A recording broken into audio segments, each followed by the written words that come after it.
طيب بسم الله. السلام عليكم ورحمة الله وبركاته. إن الحمد لله نحمده ونستعينه ونستغفره ونعوذ بالله من شرور أنفسنا وسيئات أعمالنا. من يهده الله فلا مضل له ومن يضلل فلا هادي له. أشهد أن لا إله إلا الله وحده لا شريك له وأشهد أن محمدا عبده ورسوله صلى الله عليه وعلى آله وأصحابه وسلم تسليما كثيرا. قال الله تعالى في كتابه: يا أيها الذين آمنوا اتقوا الله حق تقاته ولا تموتن إلا وأنتم مسلمون. Para jamaah sekalian yang semoga dimuliakan dan dirahmati oleh Allah Subhanahu wa taala, ya. Alhamdulillah, kita bersyukur kepada Allah Subhanahu wa taala yang alhamdulillah dengan taufik dari Allah dan juga kemudahan, ya, kita bisa duduk di majelis ilmu malam ini, ya. Meskipun beberapa hari belakangan ini kita ya diguyur hujan, ya. Ya, tetapi alhamdulillah malam ini Allah Subhanahu wa taala mudahkan kita sehingga kita bisa duduk di majelis ilmu. Maka sebagai pengingat untuk diri saya pribadi dan kita semua, nikmat yang berkaitan dengan maslahat agama itu adalah nikmat yang mahal dari Allah Subhanahu wa taala. Ya. Sebagaimana musibah terbesar itu adalah musibah yang menimpa agama seseorang. Ya. Maka sebaliknya nikmat yang berkaitan dengan agama ini nikmat yang terbesar. Kenapa? Karena kalau hal-hal yang berkaitan dengan duniawi, maka dampaknya sebatas kita hidup di dunia. Sedangkan hal-hal yang sifatnya maslahat agama, itu efeknya, dampaknya itu akan berlanjut dengan kehidupan yang setelahnya. Ya. Maka semoga kita menjadi hamba-hamba yang pandai bersyukur kepada Allah Subhanahu wa taala atas nikmat kemudahan bisa beribadah, ya, bisa melakukan ketaatan, ya. Ini menyadari nikmat ini adalah awal untuk kemudian kita lebih semangat ibadahnya. Ya, mungkin saudara-saudara kita di beberapa daerah yang tertimpa banjir, ya, tidak mungkin tidak bisa merasakan seperti kita bisa duduk di majelis ilmu, ya, mengikuti kajian, mendengarkan nasihat, ya. Ini suatu hal yang berharga, ya. Apalagi kita di bulan Sya'ban saat ini, ya. Dan bulan Sya'ban ini salah satu bulan kata Nabi Shallallahu Alaihi Wasallam dalam riwayatnya Imam Nasai, ya, syahrun yaghfalu anhu an-nas baina Rajab wa Ramadan. Bulan Sya'ban ini bulan di mana orang sering lalai. Maka kalau kita tidak termasuk orang yang lalai, kita harus bersyukur. Ya, karena Allah yang berikan kita taufik sehingga alhamdulillah kita masih tetap semangat ibadah, ya, di bulan Sya'ban ini. Ya, dan kata Nabi, wa huwa syahrun turfa'u fihi al-a'mal ila rabbil alamin. Dan bulan Sya'ban itu adalah bulan diangkatnya amalan. Makanya Rasulullah itu banyak puasa sunnah di bulan Sya'ban. Ya, semoga kita juga ya bisa ya meneladani Rasulullah Shallallahu Alaihi Wasallam, meskipun kuantitasnya mungkin berbeda dengan beliau, tetapi setidaknya kita ya mengikuti kebiasaan beliau, ya, puasa sunnah di bulan Sya'ban, ya, sesuai kemampuan kita.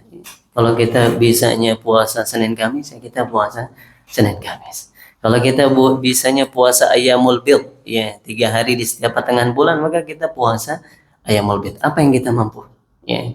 Dan inilah yang harus dilakukan oleh seorang hamba, memulai ketaatan dulu.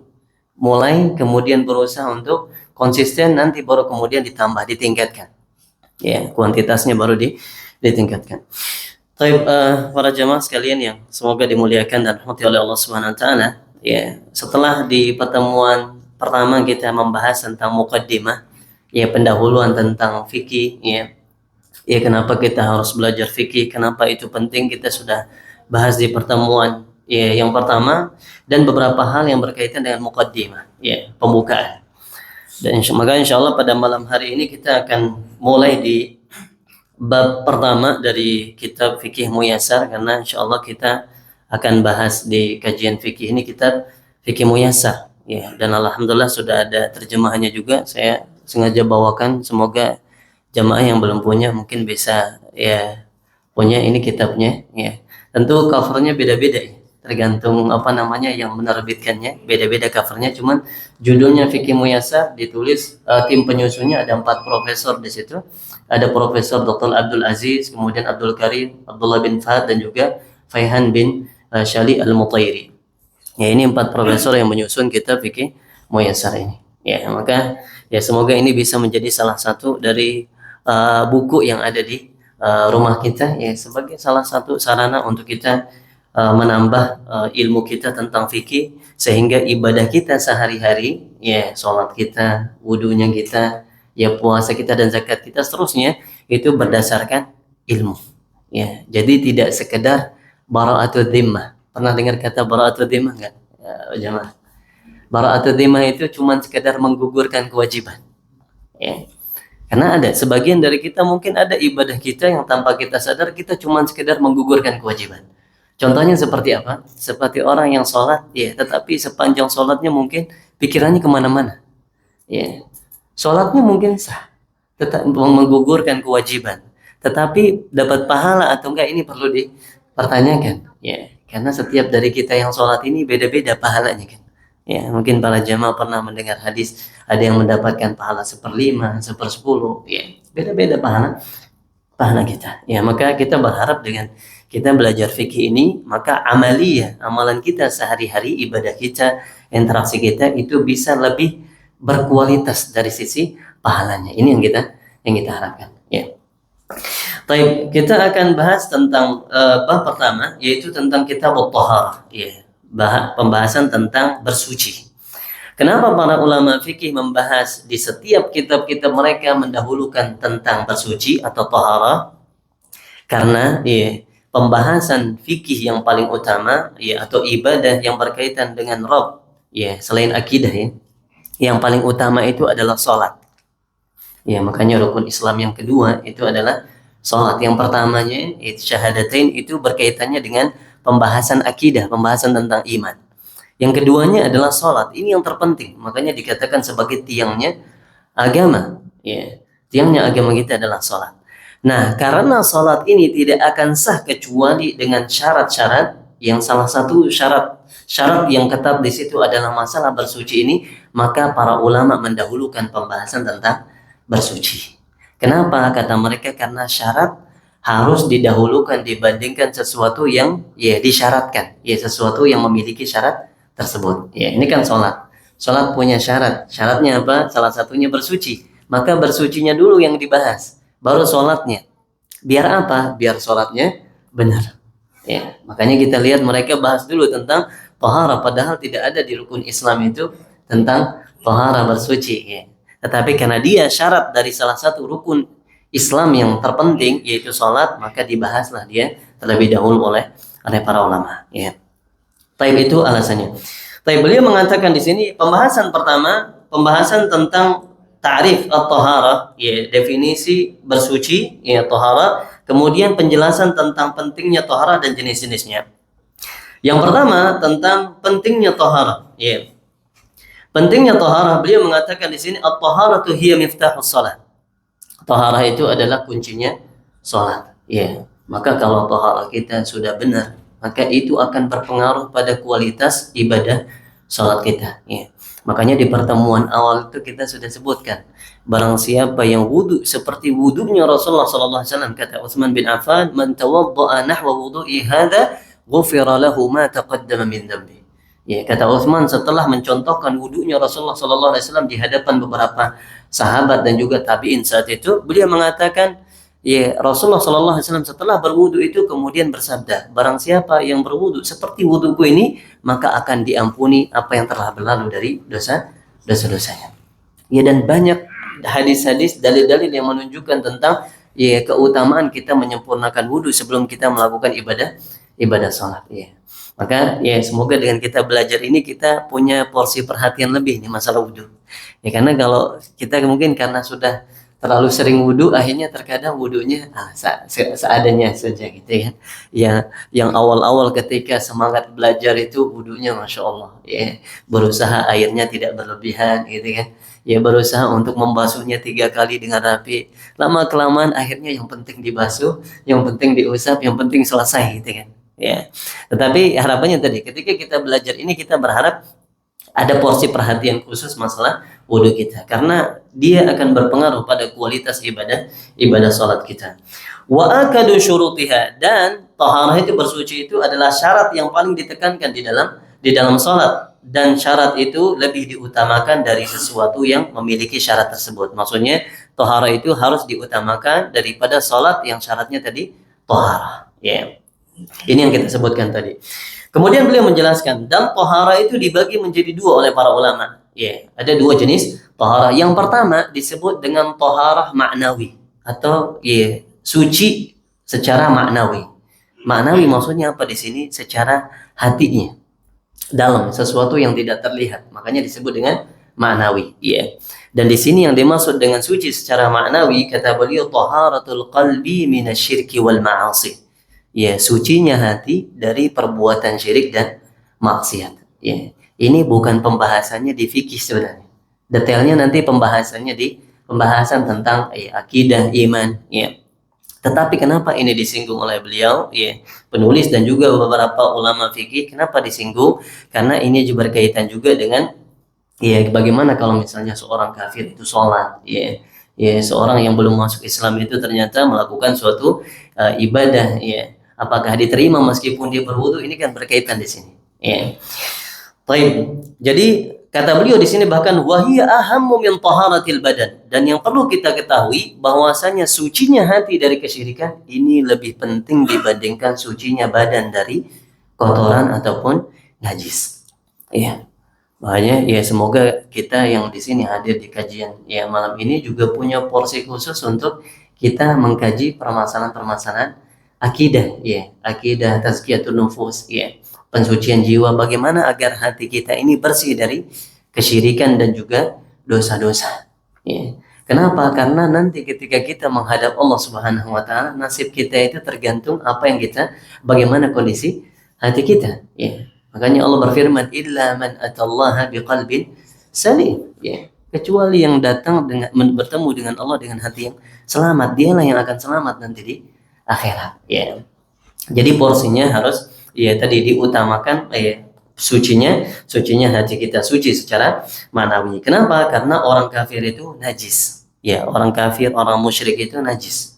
Dan ini berdasarkan firman Allah Subhanahu wa taala, innamal musyrikuna najas. Sesungguhnya orang-orang musyrik itu najis. Berarti kalau kita salaman sama orang kafir, tangan kita najis nggak? Najis kan? Enggak. Kenapa? Karena najisnya secara ma'nawi. Jadi jangan disalahpahami, nanti nggak mau bersalaman sama orang kafir. Kalau ada orang kafir atau musyrik datang berkunjung minum dari gelas kita, ini gelasnya dicuci enggak? Karena najisnya bukan secara indrawi tetapi secara maknawi. Apa poinnya di sini dalam masalah fikihnya? Kaitannya dengan masalah fikih tadi. Ketika ada orang kafir mau sholat, mau melakukan ibadah, maka dia harus mensucikan dulu dirinya dari kotoran hati tadi. Najisnya dirinya karena perbuatan syirik dan kufur. Bagaimana caranya? Dengan masuk Islam. Makanya urutan dakwahnya jangan sampai kemudian saking semangatnya dakwah nyuruh orang kafir untuk sholat. Salah urutannya. Nyuruh sholatnya benar, tetapi urutannya harus suruh masuk Islam dulu gitu. Karena meskipun dia sholat, rajin sholat 5 waktu, kalau belum masuk Islam nggak diterima sama Allah SWT. Karena najis, masih ada najis secara manawi. Taib. Al-qismu tsani, jenis taharah yang kedua tadi kan suci secara maknawi. Sekarang yang kedua adalah suci secara indrawi, at-taharah al-hissiyah kata para ulama. Suci secara indrawi, sesuatu yang terlihat atau bisa dirasakan oleh indera. Nah, beliau mengatakan di sini inilah yang kemudian akan beliau jelaskan di pembahasan-pembahasan berikutnya. Beliau mulai menjelaskan sekarang. Apa itu makna dari taharah? Taharah itu secara bahasa adalah suci dan bersih dari kotoran. Itu secara bahasa. Pokoknya suci dan bersih dari kotoran ini sudah masuk kategori taharah. Secara istilahnya apa? Kadang kita bingung. Kenapa kita harus bahas masalah definisi? Kata para ulama, definisi itu tujuannya apa? Tujuannya untuk membatasi sesuatu dengan sesuatu yang lain. Untuk membedakan antara toharah dengan yang bukan toharah, maka kita harus tahu definisi toharoh itu dulu gitu. Makanya definisi itu penting. Definisi itu penting untuk apa? Untuk bedain. Contoh misalnya gini Pak. Sholat itu ya didefinisikan oleh para ulama dengan suatu ibadah ya, yang bentuknya ucapan dan perbuatan ya tertentu yang dibuka dengan takbir dan ditutup dengan taslim salam. Ya. Nanti ini bisa kita bedain. Misalnya sekarang saya tanya Pak, ketika kita sujud tilawah Pak, ya sujud tilawah ada takbiratul ihram sama taslimnya, salamnya kan? Hah? Kita kalau mau sujud tilawah, tahu sujud tilawah? Kalau baca ayat sajadah nih, kita kan sujud. Ini namanya sujud tilawah. Iya. Nah, ini disebut sholat atau bukan? Nah, bukan. Kenapa? Karena nggak ada takbiratul ihramnya dan nggak ada salamnya. Ya, ini yang sahih dari pendapat para ulama. Ya, jadi inilah tujuannya kenapa kita perlu tahu definisi dari sesuatu. Tujuannya untuk membatasi, oh ini berarti bukan sholat. Nanti ada hal-hal yang dibahas oleh para ulama. Karena dia bukan sholat, apakah harus wudhu atau enggak, ini dibahas nanti oleh para ulama. Ya, baik, kita lanjut. Ya. Beliau mengatakan di sini wafil istilah, secara istilah ya tohara itu adalah raf'ul hadath wa zawalul khabath. Ini menurut saya ya, pengertian yang paling simpel sudah. Ya, pengertian paling simpel tentang tohara itu ini. Raf'ul hadath wa zawalul khabath. Apa maksud raf'ul hadath? Mengangkat hadas dan menghilangkan najis. Udah itu tohara secara istilah. Mudah insyaallah. Jadi kita mengangkat hadas dan menghilangkan najis. Bagaimana cara mengangkat hadas? Tergantung hadasnya itu apa. Ya. Kira-kira kalau ditanya Pak, ya hadas itu apa? Ya tahu nggak Pak hadas itu apa? Bisa ngejelasin nggak hadas itu apa? Atau hadas ya hadas sudah gitu.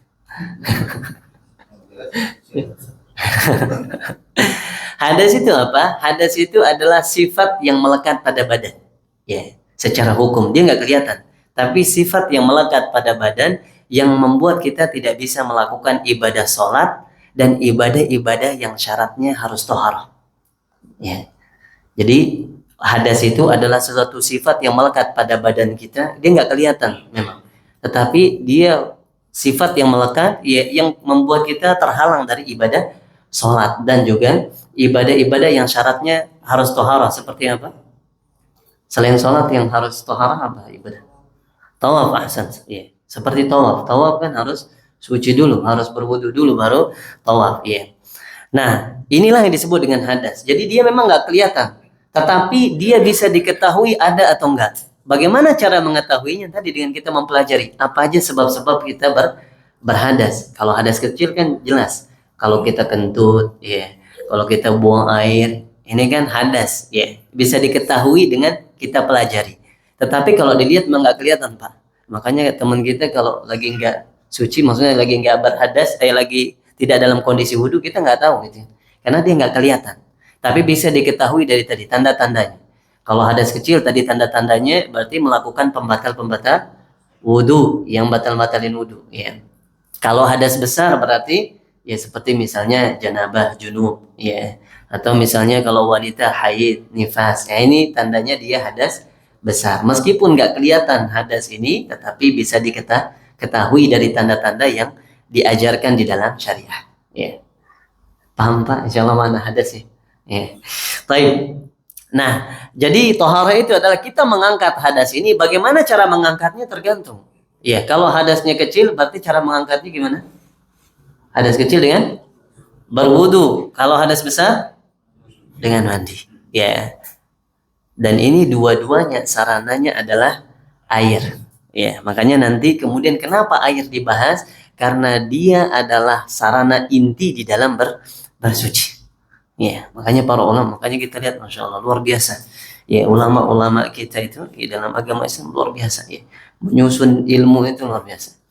Bahkan kita dapat di sebagian ulama zaman dulu mereka kalau di antara yang dijelaskan oleh para ulama, mungkin ini sebagai faedah ya di luar pembahasan.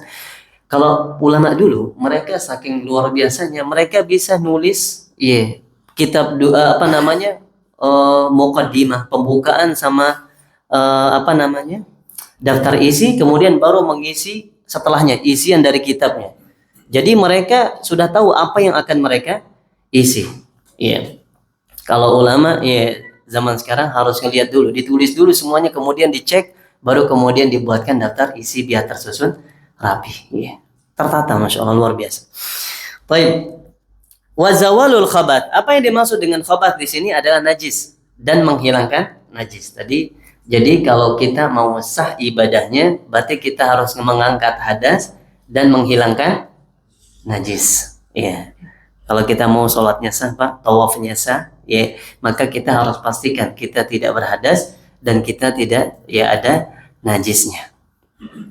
Ya, dan yang perlu diketahui di sini menghilangkan najis itu nanti beliau akan sebutkan di sini. Tapi ini sebagai penguat di awal, menghilangkan najis itu dari 3 hal, ya 3 tempat. Pertama, pastikan badan kita tidak ada najisnya.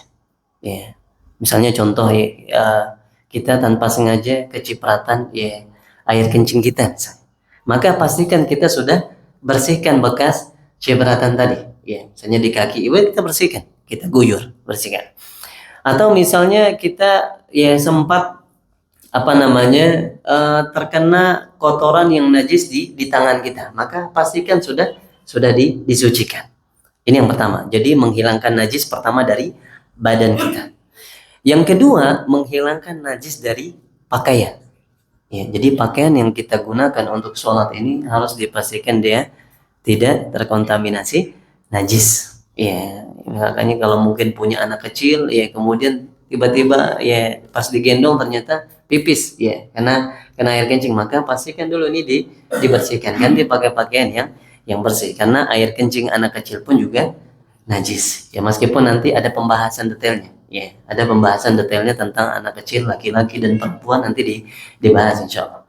Kemudian yang ketiga, pastikan tempat juga bersih dari najis. Jadi badan, pakaian dan juga tempat ibadah kita. Ya, termasuk juga mungkin kalau ada di antara jamaah yang bawa sejadah misalnya, ya, maka pastikan sejadah yang dibawa juga ya tidak terkontaminasi dengan najis. Bagaimana kalau kita tidak tahu apakah sudah najis atau enggak? Maka kita kembali ke hukum asal. Hukum asalnya dia suci sampai kita tahu bahwasanya dia terkena najis. Ya, jadi ini penting, Pak. Hukum belajar fikih nanti tentang hukum asal ini sangat ngebantu kita. Jadi banyak hal-hal yang mungkin nanti kita bingung terjawab dengan kita memahami hukum asal. Nanti kita akan bahas insyaallah. Baik. Kemudian beliau mengatakan di sini yang dimaksud dengan mengangkat hadas izalatul wasfil mani' minas shalah biisti'malil ma' fi jami'il badan. Ya, yang dimaksud dengan mengangkat hadas adalah menghilangkan sifat yang melekat pada diri kita. Tadi kita sebutkan bahwa hadas itu adalah sifat yang melekat pada diri kita yang mencegah atau menghalangi dari sholat, ya, atau ibadah yang disyaratkan thaharah. Ini harus kita hilangkan dengan apa? Dengan air. Tadi dibagi 2 ya. Kalau hadas kecil berarti dengan wudu, kalau hadas besar dengan mandi, ya. Berarti insyaallah paham ya. Kalau mau bedain lebih detail lagi antara najis dan hadas, Pak.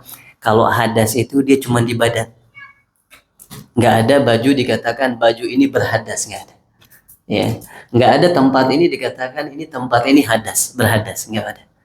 Adanya baju najis, ya, atau tempatnya najis. Hadas itu cuma sesuatu yang melekat pada badan, pada diri kita. Ya, ini makanya kita katakan tadi dia sifat yang melekat pada diri, pada badan yang menghalangi kita dari sholat dan ibadah yang disyaratkan thaharah. Baik, kemudian beliau menjelaskan di sini kalau hadas besar kemudian maka dihilangkan dengan ya mandi, kemudian kalau hadas kecil maka cukup dengan berwudu disertai dengan niat.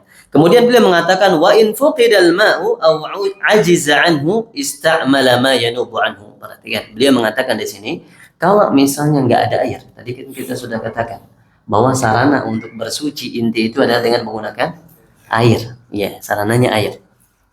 Nah, kalau dia tidak ada, kata para ulama, kalau dia tidak ada atau ada tapi kita nggak mampu pakai. Contohnya seperti misalnya, ya seperti apa, Pak? Misalnya sakit, ya.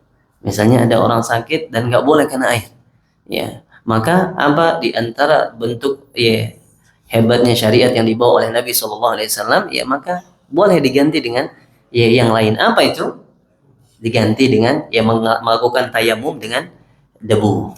Ya, maka menggunakan at-turab. Ya, turab maksudnya di sini adalah debu. Ya, kalau di Al-Qur'annya disebut dengan sa'idan thayyibah. Kata sa'idan thayyibah di dalam Al-Qur'an itu maksudnya adalah debu yang suci. Ya, maka kita bisa ganti. Ya. Ini diantara bentuk keringanan syariat. Ya. Dan ini penting kita ketahui. Ya. Sebagian orang awam, Pak. Ya. Sebagian orang awam, ya. Terkadang ada yang meninggalkan sholat hanya karena ya tidak bisa berwudu, nggak temu air, akhirnya nggak sholat. Kapan dia sholat? Nanti ketika sudah ketemu air, meskipun sudah keluar waktunya. Padahal kan ya harus di waktu sholat tersebut kita sholat. Misalnya sholat subuh, ya di waktu subuh kita sholat. Ada atau tidak ada airnya kita sholat. Kenapa? Karena hurmatul waqt. Ya, karena sholat itu sudah ditentukan waktunya sama Allah Subhanahu wa taala. Inna salata kanat 'alal mu'minina kitaban mawquta, kata Allah. Sesungguhnya sholat itu bagi orang-orang mukmin sudah ditentukan waktunya. Maka nggak boleh kemudian ya meninggalkan sholat sampai keluar waktunya hanya karena tidak ada air. Ya, ini pentingnya kita berilmu. Ya, ini pentingnya kita berilmu. Taib, ala sifatil ma'muri biha syar'an, sesuai dengan sifat yang diperintahkan. Ya, nanti akan dibahas bagaimana cara tayamum. Ya, nanti akan dibahas. Dan ini juga perlu dibahas ya. Bagaimana cara kita tayamum ketika mengangkat hadas kecil, bagaimana cara tayamum ketika mengangkat hadas besar. Sama atau enggak, Bang? Tayamum menghilangkan karena hadas kecil dan hadas besar, caranya sama atau tidak? Sama caranya. Ya. Makanya ya, pernah diriwayatkan ada sahabat sebelum tahu cara tayamum, ketika dia junub nggak ada air, guling-guling. Ya, guling-guling di pasir, di debu. Ya. Ngiranya apa? Karena kan menghilangkan hadas besar itu mandi, mengguyur semua badan. Akhirnya dia guling-guling biar semua badannya kena debu. Ya, maka kemudian kata Nabi, "Innama yakfika ya an tamsaha wajhaka wa yadayka." Ya, cukup bagimu cuman untuk mengusap wajah dan kedua tangan. Ya. Baik. Kemudian beliau mengatakan wal muradu bi zawalil khabath. Tadi beliau sudah menjelaskan tentang mengangkat hadas. Berarti caranya tadi udah dijelasin ya. Ya, insyaallah sudah paham. Hadas kecil diangkat dengan berwudu, hadas besar dengan mandi. Kalau tidak bisa dengan air, dengan mandi dan wudu, maka diganti dengan tayamum. Baik. Bagaimana cara tayamum nanti ada pembahasan tersendiri. Kemudian yang berikutnya wal muradu bi zawalil khabath. Sekarang apa yang dimaksud dengan menghilangkan najis? Karena tadi kita sampaikan di awal, bersuci itu ya dengan mengangkat hadas dan menghilangkan najis. Ya. Sekarang beliau membahas tentang menghilangkan najisnya. Apa kata beliau? Zawalun najasah minal badani wa thawbi wal makan. Kata beliau, menghilangkan najis itu harus dari badan, dari baju, dan juga dari tempat ibadah kita. Ya, dari tempat ibadah kita ini semuanya harus dipastikan tidak ada najisnya. Ya. Bagaimana cara mensucikan ya badan kita, baju kita, tempat kita sholat dari najis? Nanti ada pembahasannya, Pak. Ya. Karena beda-beda, di baju beda, di pakaian sama, nanti mungkin di misalnya kalau ada ya kencingnya anak kecil di masjid, bagaimana cara ya menghilangkan najisnya? Ya. Nanti akan dibahas insyaallah. Baik. Kemudian beliau mengatakan fataharatul hissiyah ala naw'ain, taharatu hadatsin wa takhtassu bil badan wa taharatu khabath wa takunu fil badani wa thawbi wal makan. Ini beliau ringkasin kita nih. Apa kata beliau? Bersuci secara indrawi itu terdiri dari dua hal. Ini kesimpulannya ya. Menghilangkan hadas yang ada pada badan dan menghilangkan najis yang ada pada tiga tempat tadi, badan, baju dan tempat. Ya. Yeah. Jadi ini tolong dipastikan, Pak. Kalau kita sholat, ya, ternyata kita ingat bahwa pakaian kita ini ternyata kena najis. Ya, boleh nggak batalin sholatnya? Hah? Boleh nggak kita batalin sholat? Harus dibatalin, Pak. Ya, karena nggak boleh kita sengaja sholat sedangkan kita sedang ada najisnya. Ya, ini pentingnya tadi kita kalau sudah berilmu tentang ini berarti kita tahu nih. Atau misalnya tiba-tiba kita bawa sejadah, ya. Kemudian ketika kita sujud kok bau pesing. Ya, kira-kira mungkin nggak itu air? Nggak mungkin ya. Baru kemudian kita kayak ingat, ternyata ini ya cucu mungkin pipis gitu kan. Ya, ternyata najis ini. Berarti harus batalin dulu, ganti. Jangan pakai sejadah itu. Ya, ganti yang lain. Ya. Jadi ini diantara bentuk prakteknya. Ya, ketika kita sudah paham tentang ya mengangkat hadas dan menghilangkan najis. Ya. Baik, nanti kalau ada pertanyaan silahkan ditanyakan, Pak. Ya, karena memang fikih ini ya sebenarnya nggak sulit, tetapi memang dia banyak aja. Ya, cuman banyak. Jadi jangan bangun mindsetnya ini sulit itu enggak, tetapi ya dia cuman banyak. Ya. Makanya di antara hikmah kenapa kata para ulama kita perlu belajar fikih dari dasar biar nggak dari awal ribetnya. Kita nggak kebayang kalau ada orang belajar awal fikih ini baru belajar fikih langsung bahas khilaf ulama. Ya ini kata ulama fulan ini boleh, ini bilang nggak boleh, oh ini bilangnya makruh ini. Akhirnya apa pusing kita. Dan itu pernah terjadi. Ada salah seorang ulama dari Singkit, ya Singkit itu Mauritania, Pak. Orang Singkit ini terkenal dengan kuatnya hafalannya mereka. Ada salah seorang ulama dari Singkit, ya dia punya teman belajar dulu, ya punya teman nuntut ilmu. Cuman bedanya beliau ulama dari Singkit ini belajarnya fikihnya bertahap, ya. Belajar fikihnya nggak langsung khilaf, tapi bahas hal-hal dasar. Kemudian naik lagi bahas dalilnya. Kemudian naik lagi begitu terus naik tingkatannya belajarnya. Yang satu lagi temannya dia ternyata belajarnya dari awal sudah bahas khilaf, langsung bahas kitab-kitab yang berjilid-jilid yang di situ bahasnya khilaf. Apalagi khilafnya bukan cuman antara di dalam madhab, tetapi di luar madhab. Pokoknya khilaf semua ulama. Ya. Kalau mungkin kita kan tahunya 4 madhab. Ya. Sampai khilaf-khilaf madhab yang lain. Madhabnya Imam Ats-Tsauri, Imam Al-Laitsi, dan seterusnya dibahas. Al-Zahiri. Akhirnya apa? Apa kata dia? Kata Syekh Singkiti ini, kata dia, wajadtu hiratan fi dini. Aku ngerasa bingung dengan agamaku. Ya, akhirnya bingung sama agama sendiri. Kenapa? Karena salah. Ya makanya kita udah bahas di mukadimah kemarin, makanan orang besar itu bisa jadi racun bagi anak-anak. Ya, makanya kalau nuntut ilmu itu harus ya punya metode yang benar. Ya, jadi nggak asal kita nuntut ilmu. Yang penting ini ilmu gitu. Ya, salah. Ya, harus sesuai metodenya karena berbahaya gitu. Bisa jadi syubhat, bisa jadi ternyata ya kita belum siap gitu. Ya.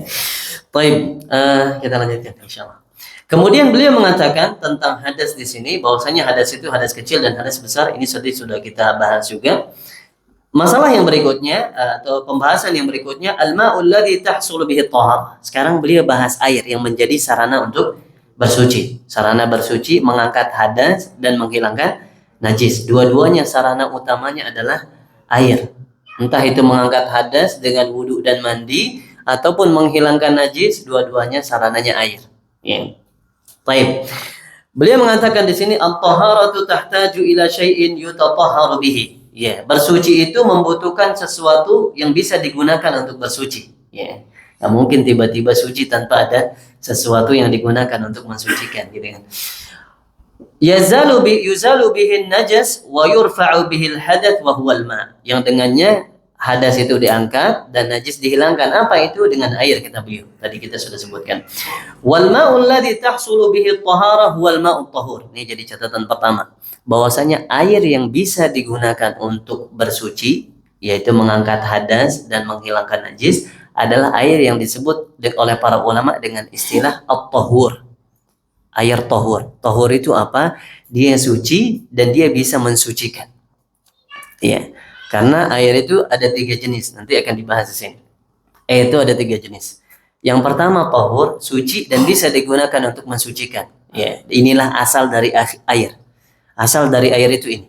Ya, sebagaimana yang dikatakan oleh Ibnu Qudamah, ya air itu diciptakan dasarnya itu suci. Wa khuliqal ma'u tahuran kata beliau. Yang kedua, ada air yang dia suci tapi tidak bisa mensucikan. Ya, dia suci. Ya, contohnya seperti ketika kita minum teh kalau kena baju kita baju kita nggak jadi najis.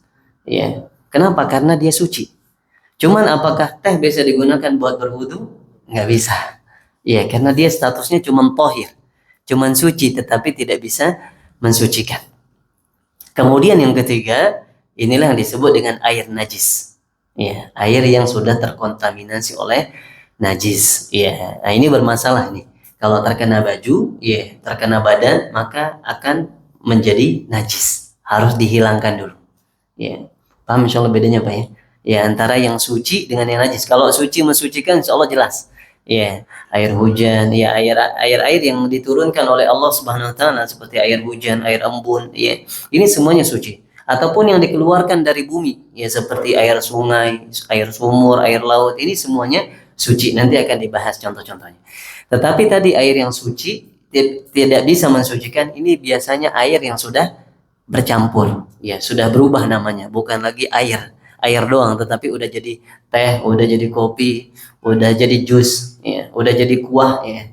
Nah, ini udah berubah. Tetapi kalau kena badan nggak najis. Kenapa? Karena namanya tohir, artinya suci, meskipun tidak bisa mensucikan. Ya, nanti akan dibahas di sini, Pak. Nah, al-tahur tadi yang kita sampaikan, dia suci dan bisa mensucikan. Dan dia asal dari air yang Allah turunkan dari langit, ya seperti di sini disebutkan air hujan. Wadawbut thuluj, air thalj. Thalj itu artinya es. Makanya di antara doanya Nabi, Allahumma ghsilni min khotoyaya bil ma'i wa thalji wal barad. Ya Allah, ya sucikanlah aku dari dosa-dosaku dengan air es dan juga dengan air embun al-barad. Ya.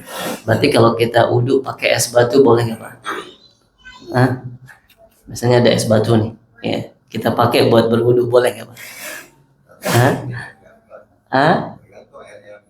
Tergantung airnya dari apa ya. Kita anggap air suci, ya. Air suci kemudian jadi es. Boleh nggak? Jawabannya kita lihat apakah dia mencair atau enggak. Kalau langsung esnya nggak bisa. Karena kan wudhu itu ada membasuh, ada mengusap, ya kan? Misalnya kalau kita pakai es cuman mengusap semua berarti. Dari awal kita mengusap wajah diusap, kedua tangan diusap, ya. Semuanya mengusap. Makanya kata para ulama, kalau cuman sekedar untuk mengusap, air es itu bisa.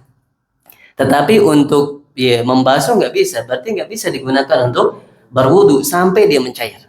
Ya, makanya dimaksud dengan air salju di sini air es adalah es yang jadi itu kemudian dia mencair. Ini yang dimaksud dengan air yang bisa digunakan untuk bersuci. Kalau dia masih utuh es batu nggak bisa Pak. Ya, nggak bisa digunakan untuk bersuci. Begitu juga air embun. Ya, air embun netes nih. Ya, kalau dia cuma setetes dua tetes nggak bisa. Kenapa? Karena nanti jatuhnya cuma sekedar mengusap.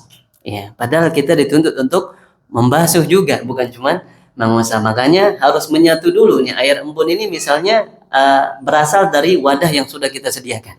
Misalnya kan kita naruh ember Pak, malam-malam ya. Ternyata besok paginya sudah keisi air. Ya, ternyata air embun yang sudah berkumpul. Maka ini airnya suci.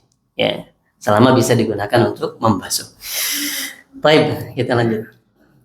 Nah, ini tentang air suci ya. Begitu juga kata beliau dengan air yang mengalir di bumi, ya, yang keluar dari bumi seperti tadi mata air, kemudian air sungai dan juga air sumur, ini semuanya suci.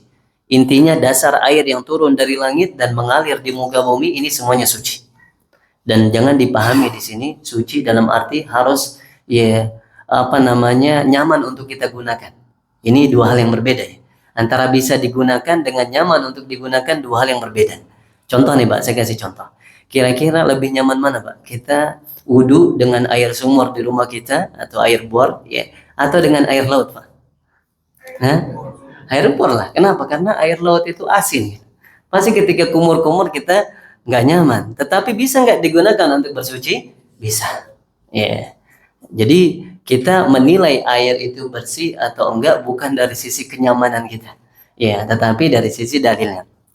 Sama kayak air sungai mungkin, yang sudah mulai berubah-ubah kecoklatan sedikit karena tanah, ini suci enggak? Suci dan mensucikan. Meskipun mungkin kita nggak nyaman menggunakannya untuk bersuci, karena itu dua hal yang berbeda. Antara bisa digunakan untuk bersuci dengan nyaman digunakan bersuci, dua hal yang berbeda. Ya, jadi jangan salah paham, mentang-mentang ini kayaknya saya nggak nyaman pakai ini. Bukan berarti nggak bisa digunakan untuk bersuci. Ya, makanya hadis tentang para sahabat yang berada di atas perahu kemudian cuma bawa sedikit air. Ya, yang mengadu kepada Rasulullah, wahai Rasulullah, kita ini narkabul bihar, kita sedang mengendarai perahu, ya, berada di atas perahu, dan kita cuma bawa air sedikit. Wa nahmilul qalil ma'ana minal ma. Kita cuma bawa air sedikit. Boleh nggak kita berwudu dengan air laut? Maka kata Nabi SAW, berwudulah dengan air laut. Ya, kenapa? Karena air laut itu suci, ya, dan juga apa yang ada di dalamnya juga suci. Ya, ya makanya tadi ya apa yang disebutkan oleh dalil bisa digunakan untuk bersuci, meskipun mungkin tidak nyaman, ya maka itu bukan sebagai penghalang untuk menghalangi kesucian airnya. Ya. Baik, mungkin dia azan dulu. Ya, kita azan dulu insyaallah.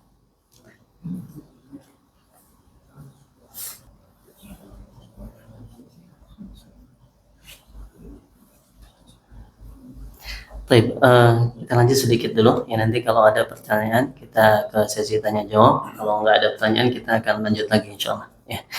Baik, beliau mengatakan wala tahsulu taharatu bima'in ghairil ma. Ini juga bagian yang penting. Kata beliau, taharah itu tidak bisa terrealisasi dengan sesuatu yang sifatnya cair selain air. Contoh kayak misalnya bensin ini kan cairan gitu kan, tapi nggak bisa digunakan untuk bersuci. Kemudian contoh lain air cuka misalnya, al-khal. Air cuka juga tidak bisa digunakan untuk bersuci meskipun dia cair. Kenapa? Karena tadi udah berubah namanya. Makanya kata para ulama, patokannya apa? Kalau namanya sudah berubah dari air menuju sesuatu, ya maka dia sudah tidak suci dan mensucikan, tetapi cuma sekedar suci aja. Ya, suci aja. Contohnya tadi kayak bensin, kemudian air cuka, kuah, tadi kita sebutkan kan, teh, kopi, jus, ini kan sudah berubah dari nama aslinya air gitu. Meskipun dia bentuknya cairan. Ya, tapi sudah berubah namanya, maka dia sudah tidak menjadi suci dan mensucikan. Cuman suci aja. Ya, jadi kena baju nggak masalah, nggak najis, ya tetapi tadi ya tidak bisa digunakan untuk bersuci, ya. Baik, kemudian beliau mengatakan, liqaulihi ta'ala, apa dalilnya? Falam tajidu ma'an fatayammamu sa'idan thayyiba. Kalau kalian tidak menemukan air, maka tayamumlah dengan debu yang suci. Ya. Dari mana ini diambil? Kenapa kita nggak bisa bersuci dengan teh atau kopi tadi? Dalilnya menggunakan tayamum dengan debu. Kata para ulama, kalau misalnya sesuatu yang cair bisa digunakan untuk bersuci, ya, sesuatu yang cair selain air bisa digunakan untuk bersuci, niscaya Allah tidak akan suruh kita beralih ke tayamum, tapi akan disuruh untuk menggunakan cairan-cairan tadi. Tapi ketika kita disuruh beralih dari air ketika tidak ada menjadi debu, maka ini menunjukkan kata para ulama tidak bisanya kita bersuci dengan sesuatu yang sifatnya cair selain air. Ya. Insya Allah paham pendalilannya Pak ya. Ya, ini detail bagaimana detailnya para ulama mengambil kesimpulan hukum. Makanya sulit kalau kita dikatakan bisa langsung mengambil kesimpulan dari sebuah dalil kalau kita nggak ngelihat pendapat para ulama. Ya. Kalau kita nggak ngelihat pendapat ulama, saya belajar dari Al-Quran terjemahannya seperti ini, maka amalannya seperti ini, sulit. Kenapa? Karena terkadang kita punya keterbatasan di dalam menyimpulkan hukum, dan menyimpulkan hukum itu butuh mengetahui dalil-dalil. Makanya Imam Ahmad mengatakan apa? Al-ahadith idza lam tujma' turuquhu lam tufham ma'nahu atau lam yufham ma'nahu. Hadis itu kalau nggak dikumpulkan jalur-jalurnya, riwayat-riwayatnya, nggak akan dipahami maknanya. Kenapa? Karena mungkin bisa jadi di riwayat ini sepenggal secara umum, ternyata di riwayat lain disebutkan secara khusus, maka ternyata yang dimaksud itu yang secara khusus. Jadi butuh digabungkan dulu dalil-dalil, baru kemudian bisa disimpulkan hukumnya. Ya, ini pentingnya apa tadi? Kita melihat pendapat para ulama. Makanya kalau kita baca, misalnya contoh nih Pak ya, baca terjemahan Al-Quran, baca makna hadis, ya, kalau bisa ada perkataan ulamanya untuk kita pahami. Kenapa? Biar nggak salah paham. Ya, biar nggak salah paham. Wallahu ta'ala alam bisawab. Barangkali ada pertanyaan ya seputar kajian kita malam ini. Ya, silakan. Jadi gini, air suci dari sungai, kemudian ditampung di pam lah Pak. Itu kan bercampur dengan favorit ya. Dicampur supaya bening gitu. Itu termasuk apa? Suci, air suci mensucikan atau air suci tidak mensucikan? Masya Allah. Kemudian yang kedua itu air mustaqmal. Penjelasannya. Baik, Masya Allah. Nanti ini sebenarnya ada pembahasannya Pak. Ya, Insya Allah nanti ada, kan kita tadi udah jelaskan bahwasanya dasarnya air itu suci kan. Nanti ketika dia tercampur ada dua kemungkinan. Ya. Kemungkinan tercampur dengan sesuatu yang najis, atau kemungkinan kedua tercampur dengan sesuatu yang suci. Ya. Nah, ini nanti akan dibahas, termasuk dibahas di situ tentang air yang sudah digunakan atau air musta'mal, nanti ada pembahasannya setelah ini insyaallah. Ya, ada pembahasan. Tetapi secara umum, bagaimana ketika dia tercampur? Ya, ini kita bahas dulu. Nanti insyaallah detailnya bisa dibahas melalui kajian kita, ya, kajian kitab ini. Secara umum ketika dia tercampur, maka kata para ulama lihat yang dominan. Kalau yang dominan campurannya sehingga berubah namanya, maka dia sudah tidak bisa dikatakan tahur, suci lagi, mensucikan. Ya. Tetapi kalau dia tidak dominan, hanya campuran-campuran, ya seperti biasa, ya campuran sedikit, masih tetap dikatakan air, maka dia masih suci dan mensucikan. Ini pendapat yang dikuatkan oleh ya para ulama, termasuk di dalam fikih Muyasar ini. Apa dalilnya? Dalilnya Rasulullah itu pernah mandi di sebuah wadah yang ada airnya. Di dalam air itu ada atharul ajin, kita ya disebutkan dalam riwayat tersebut. Ada bekas adonan. Ya, ini adonan Pak, bekas wadah bejana dipakai buat adonan. Nah, pasti membekas kan, pakai adonan. Nanti dimasukin air pasti warna airnya kan berubah, ya kan? Nah, ini digunakan oleh Nabi Shallallahu Alaihi Wasallam untuk bersuci. Kenapa? Karena yang dominan tetap airnya, bukan perubahannya. Tetapi kalau yang dominan perubahannya seperti tadi kan, teh itu dasarnya air yang kita campur dengan daun-daun teh itu kan. Perubahannya yang dominan, maka kemudian berubahlah namanya gitu kan. Ya, makanya nanti akan dibahas di sini dia yang dominan. Ya, kalau dia dominannya tetap air, maka dia tetap dikatakan suci dan mensucikan. Ya, contoh lain Pak, misalnya Pak, kita punya bejana di luar rumah nih Pak ya. Kemudian tiba-tiba beberapa daun jatuh di air tersebut. Karena mungkin lama 2 hari 3 hari sehingga mempengaruhi warna airnya. Apakah dia masih suci atau enggak suci? Kata para ulama masih suci dan mensucikan. Kenapa? Karena perubahannya tidak dominan. Ya. Kalau perubahannya dominan sehingga menghilangkan nama airnya, ya, maka atau misalnya sudah berubah menjadi air ya jus, air teh gitu kan, maka dia sudah tidak suci dan mensucikan. Ya, nanti dibahas detail di pembahasan berikutnya insyaallah. Adapun air musta'mal ya, yang sahih selama dia tidak najis, tidak berubah warnanya, baunya dan rasanya, maka dia masih bisa digunakan untuk bersuci. Dalilnya apa? Dalilnya Nabi itu pernah mandi dari bekas bejana yang digunakan mandi oleh ya, salah satu istri beliau. Ya, kan bekas mandi itu disebut juga dengan air musta'mal, air yang sudah digunakan untuk bersuci. Ya, nanti dibahas di sini insyaallah. Ya, tetapi secara umum ini pembahasannya. Dan di sini mohon maaf ya, fikih itu memang beberapa pembahasannya pasti ada khilaf di situ. Ya, makanya tapi kita di sini ingin komitmen untuk tidak terlalu jauh bahas khilaf. Tujuannya apa? Karena biar kita tetap tertata dulu nih. Nanti kalau sudah tertata, baru kemudian kita sudah punya dasar, maka silakan kalau mau lihat tengok maksudnya pendapat-pendapat lain dari sisi dalil, kita mau banding-bandingkan dalilnya, maka silakan. Inilah tujuannya para ulama menulis fikih muqaran namanya. Fikih muqaran itu fikih perbandingan madhab.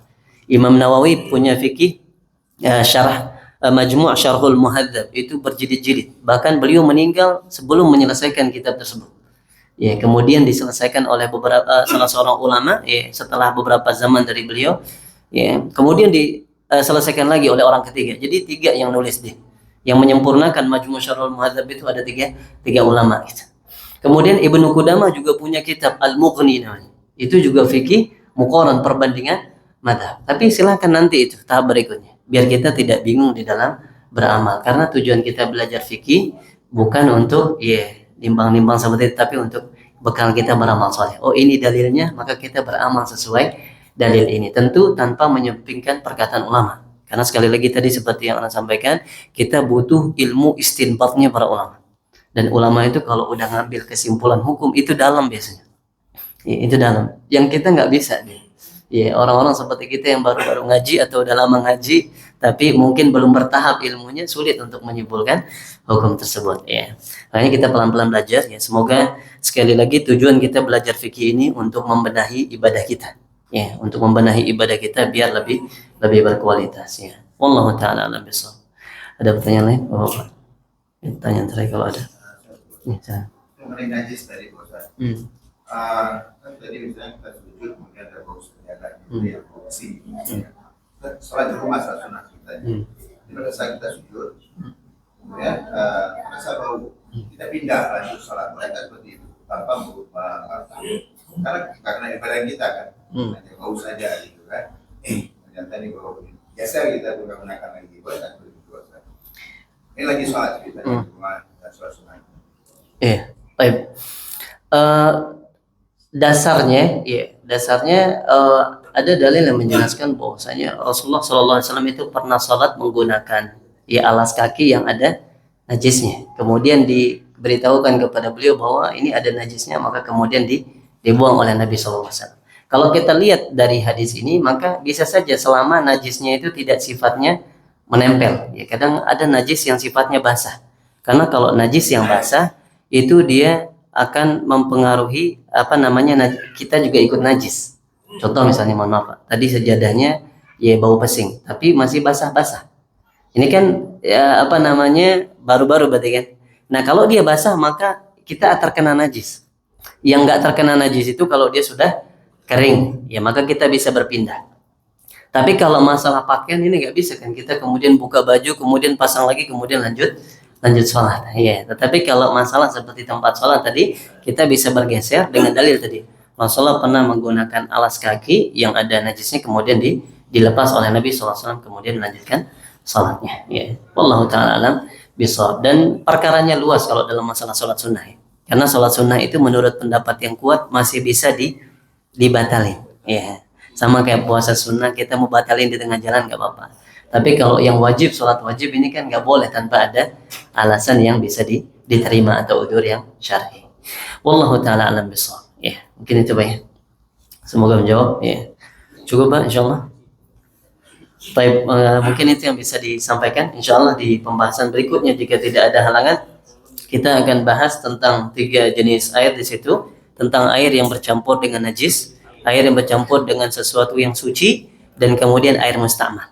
Ya, nanti juga kalau bisa kita akan singgung bagaimana kalau kita ragu antara 2 air.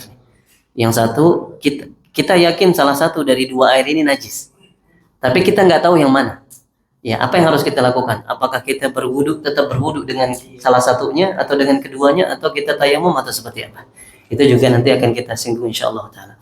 Wallahu taala alam bisawab. Itu yang bisa disampaikan. Ya, wassallallahu ala nabiyyina Muhammad wa akhiru da'wana alhamdulillahi rabbil alamin. Subhanakallahumma bihamdika asyhadu an la ilaha illa anta astaghfiruka wa atubu ilaik. Assalamualaikum warahmatullahi wabarakatuh.